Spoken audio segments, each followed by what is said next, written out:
Hello, comrades. Great to be here in Pinellas. So, as previously mentioned, my name is Oliver Larkin. I'm a candidate for United States Congress. For the last 10 months, it's been in Congressional District 23, with this recent round of redistricting, the new district where we are intending to run, if these new current maps are upheld, is District 25. And I'm a democratic socialist. I'm someone who has believed in democratic socialism for over a decade now. When I was coming out of college, I was working as a line cook in Tennessee for the federal minimum wage of $7.25 an hour. When I heard a democratic socialist running for president talking about how we deserve a $15 an hour minimum wage and free college, and that made such an impression on me that I actually quit my job as a line cook and I drove to New Hampshire to volunteer for the Bernie Sanders campaign in July of 2015. And thank you. And over the course of that campaign, I met and organized with some incredible democratic socialists. And we were part of a group that came together following that Bernie Sanders campaign and established what became the Campaign Workers Guild, the first labor union for campaign workers specifically.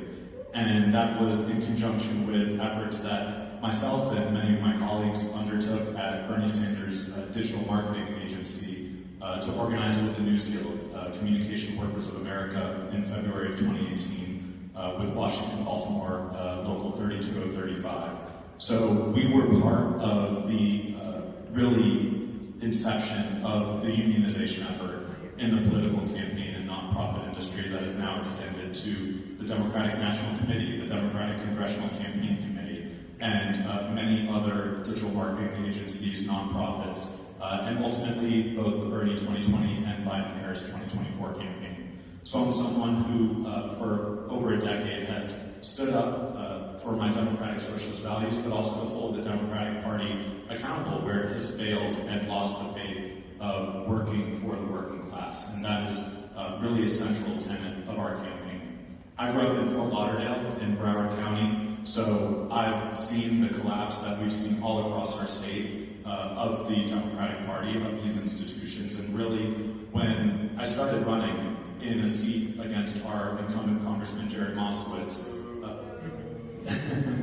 we had the thesis that if we did not challenge these corporate Democrats, these neoliberal, neoconservative Democrats that are heavily funded by AIPAC and pro-Israel groups, that we would just see one domino fall after another, and we could not take it simply as a matter of course that because it's a competitive district, because it is a district that Republicans are targeting, that there's no place for democratic socialist messaging or for us to assert our vision for a better world and that workers deserve more.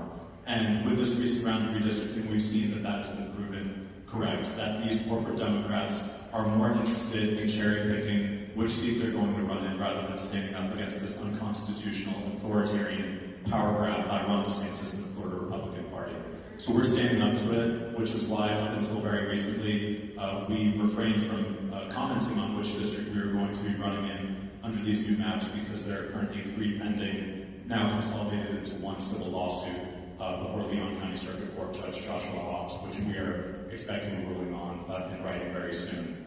But our campaign, running against Jared Moskowitz, someone who was the very first Democrat in all of Congress to join Elon Musk's Doge caucus, which he recently received a $7,000 max-out contribution from SpaceX in exchange for, the only Florida Democrat who voted for the pro-ICE Laken-Riley Act that has given ICE all of this power, and he's even gone further than that in recommending a private prison executive, Adam Hasner, a former House Majority Leader in Tallahassee, to be the president of Florida Atlantic University, which has been engaged in these 287G agreements to deputize campus police to work with ICE.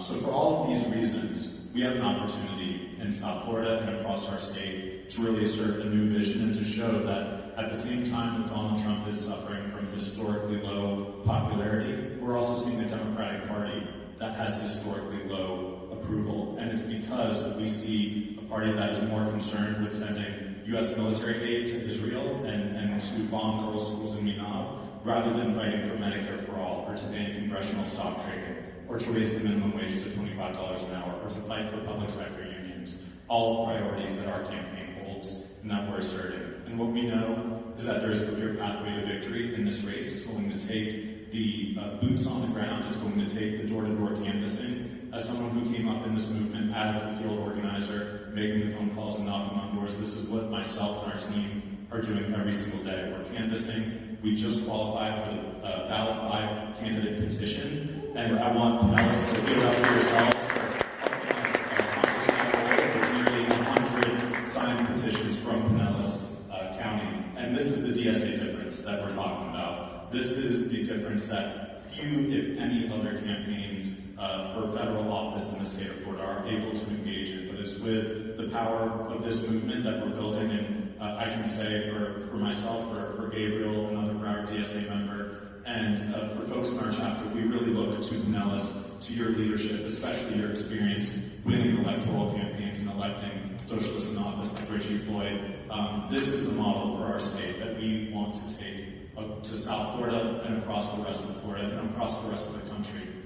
Because this opportunity before us is, we're in a moment where we can really change what it means to be a member of the Democratic Party and to assert this new vision. And people are ready, people are receptive. I've been having these conversations since I went to my first Indivisible protest last July. The resistance members, the liberals who show up to protest, they don't think democratic socialism is scary. What they think is scary is a masked ICE agent showing up at their door or at their neighbor's door. That's scary. Fighting for your health care, fighting for your right to have a living wage. This is simply what the American dream is about. And so we're taking hold of that. And again, I'm here hoping to answer as many questions as you have for me to dig into the details of our campaign. But this is very exciting, and we have a real clear pathway to victory, but it's going to take members like yourselves and Pinellas and all across our state to pitch in, doing what you can, coming down to canvass for us, phone banking up here, talking to your friends, your family in South Florida, and getting them involved. So again, thank you so much for having me up here. Solidarity, and yeah, let's go win this race. So thank you again.